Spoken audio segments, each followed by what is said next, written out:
মতুয়াবাড়ির যে ঝামেলা তাতে মমতা ঠাকুরের তরফ থেকে কমপ্লেন করা হয়েছে এবং তাতে এফআইআর এর প্রথম নাম হচ্ছে কেন্দ্রীয় মন্ত্রী শান্তনু ঠাকুর এবং মমতা ঠাকুরের ওই অভিযোগের উনি হামলা করতে গেছিলেন কেন?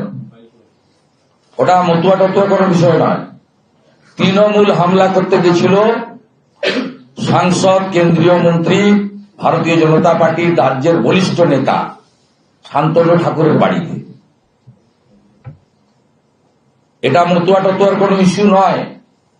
আমি যদি হামলা করতে যাই, আমি হিন্দু শুভেন্দু অধিকারী, ব্রাহ্মণ বাড়ির ছেলে শুভেন্দু অধিকারী হিসেবে আমার পরিচয় হবে না, আমি হামলাকারী হিসেবে পরিচিত হব। ওখানে তৃণমূল কংগ্রেস গেছিল, তৃণমূল কংগ্রেসই বরঞ্চ প্রভু হরিচাঁদ ঠাকুর, গুরুচাঁদ ঠাকুরের পতাকা ব্যবহার করে ওই ধর্মীয় পতাকাকে অমর্যাদা করেছে। ওদের বিরুদ্ধে কেস হওয়া উচিত। বাড়িতে উঠানে ঢুকে পড়বেন আপনি? যা করেছে খুব কম করেছে, আর একটু বেশি করা উচিত ছিল। মাথাভাঙার যে জোড়া খুনের ঘটনা বললেন, তাতে গ্রেফতার হয়েছে তৃণমূলের বুথ সভাপতি সহ 6 জন এবং তাকে বহিষ্কার করা হয়েছে। ও বহিষ্কার উঠে যাবে ভোট এলে, ভোট এলে বহিষ্কার উঠে যাবে। শওকত মোল্লাকে ভাঙড়ের থেকে বলেছেন যে 2026-এ আইএসএফ কে বামনগঞ্জের পতাকালে ফেলতে হবে এবং রক্ত সূত্রধারীদেরকে আটকাতে হবে। আইএসএফ আমি করিনি, না নওশাদ সিদ্দিকী পীর সাহেবকে জিজ্ঞেস করুন। আমি আইএসএফ করি, আমি ভারতীয় জনতা পার্টি। অর্জুন সিং, আপনি যদি বলেন শওকত মোল্লাকে, আমি মমতা ব্যানার্জির ভাষায় বলি বোম বাঁধে বোম মারে। আমার কথা নাই, মমতা ব্যানার্জি। শওকত মোল্লাকে যদি সার্টিফিকেট চান বলবো বোম বাঁধে বোম মারে। সিপিএম এর পাঠশালার ভালো ছাত্র ছিল, এখন ভালো দিদিমণির আন্ডারে আছে। নতুন বোতল পুরনো মদ। আর বাকি আইএসএফ কে কি বলেছে, মালের দায়িত্ব আরো। প্রসঙ্গ যখন উঠে এলো, জাহাঙ্গীর খান, শওকত মোল্লা প্রত্যেকেই কোনো না কোনো ভাবে জড়িত রয়েছে বিভিন্ন অপ্রীতিকর কাজের সঙ্গে। আপনি বিরোধী দলনেতা হিসেবে কি ইলেকশন কমিশনের কাছে আবেদন করবেন যে এদেরকে ভোটের সময় নজরবন্দি করা হোক? কি আবেদন করবো? আজ হল বিজেপি করবে। বিরোধী দলনেতা তো তার একটা পোস্ট আছে যাতে ভোটারদের নাম ঠিক থাকে, অবৈধ ভোটারের নাম বাদ যায়।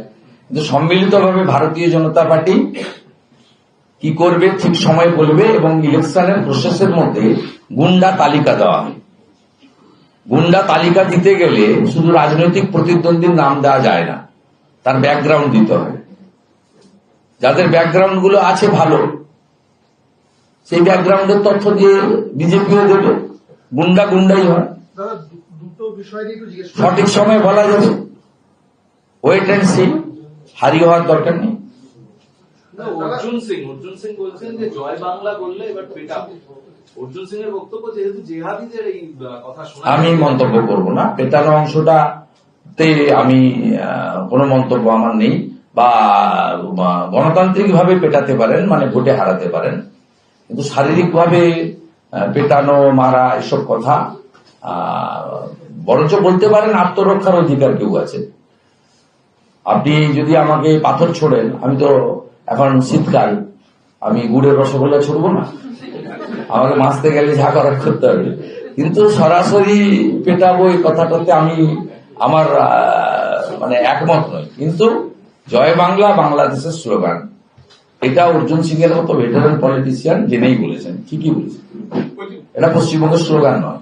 এমনকি বাকি যা যা স্লোগান ওরা দেয় সবটাই ইনক্লুডিং খেলা হবে, যদিও উল্টো খেলা হয়ে গেছে এই যুব ভারতী ক্রীড়াঙ্গনে, তাতে সঠিকভাবে উনি বলেছেন, উনি তথ্য সমৃদ্ধ কথা বলেছেন। সেকেন্ড পার্ট নিয়ে আমার কোনো মন্তব্য নেই, বা আমি মনে করি না গণতন্ত্রে ভোটে হারিয়ে দেওয়াটাই পেটানো। ভোটে হারিয়ে দেওয়া এবং গণতান্ত্রিকভাবে ক্ষমতা কেড়ে নেওয়া, এটাই হচ্ছে গণতন্ত্রের লড়াইতে জয়। মল্ল যুদ্ধ করা দরকার।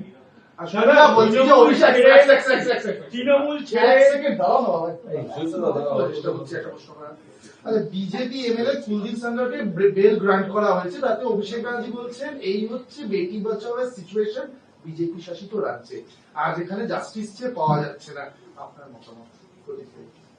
উনি সন্দীপ ঘোষ যখন বেল পেল তখন কিছু বলেননি, নিজের জায়গাটা ঠিক করল।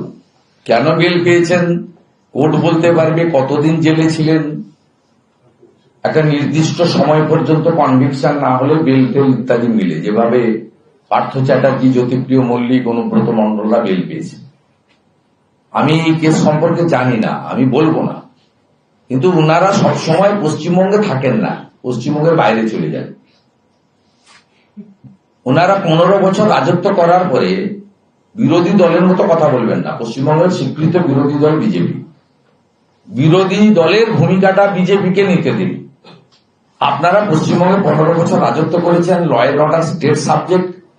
এই রাজ্যে নারী সুরক্ষা, কন্যা সুরক্ষা তলানিতে। যেদিন উড়িষ্যার অভিভাবক গ্যাং রেপে ধর্ষিতা তার মেয়েকে দুর্গাপুর আইকিউ সিটি থেকে নিয়ে যাওয়ার সময় বলে গেলেন 80 লক্ষ টাকা ক্যাপিটেশন ফি দিয়ে ভর্তি করেছিলাম, কিন্তু পশ্চিমবঙ্গ কোন কন্যাদের জন্য সুরক্ষিত নয়, আমি আমার মেয়েকে উড়িষ্যা নিয়ে চললাম। সেদিন কিন্তু আপনার মুখ থেকে কোনো বক্তব্য আসেনি।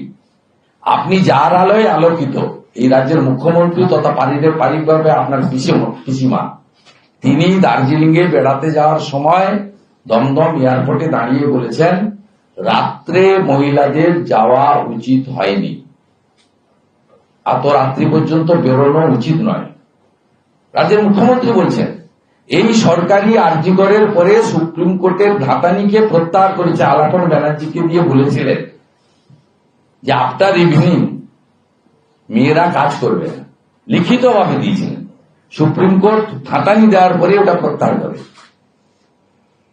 আপনাদের মুখ্যমন্ত্রী, পশ্চিমবাংলার মুখ্যমন্ত্রী, আপনার নেত্রী এবং আপনার ব্যক্তিগতভাবে পিসি, তিনি বলেছিলেন মহিলাদের নিজেদের সুরক্ষাটা নিজেদের বুঝে নিতে হবে।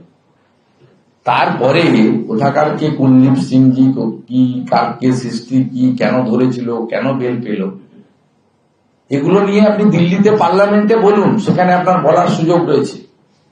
পশ্চিমবঙ্গের মাটিতে দাঁড়িয়ে কেন হাঁসখালি হয়, কেন ময়নাগুড়ি হয়, কেন আপনার নেত্রী বলেছিলেন ফুল রেপে 40,000, হাফ রেপে 20,000, কেন আপনার নেত্রী বাংলার মুখ্যমন্ত্রী বেহালায় দাঁড়িয়ে বলেছিলেন ওর বাবা মা তো চাইলে আমি 10 লাখ দিতেই পারি। আপনার নেত্রী বাংলার মুখ্যমন্ত্রী বলেছিলেন হাঁসখালিতে লাভ হয়ে আসে। কনভিকশন হয়েছে তৃণমূলের নেতা, উপপ্রধানের বেটার। আপনাদের মুখ থেকে কোনো আওয়াজ নেই, শব্দ নেই। অতএব 15 বছর রাজত্ব করার পরে অনেক সময়, 1.5 দশক, জবাবদিহি করার সময়, অভিযোগ করার সময় নয়। অভিযোগ করার কাজটা ভারতীয় জনতা পার্টির এবং বিরোধী দলনেতা।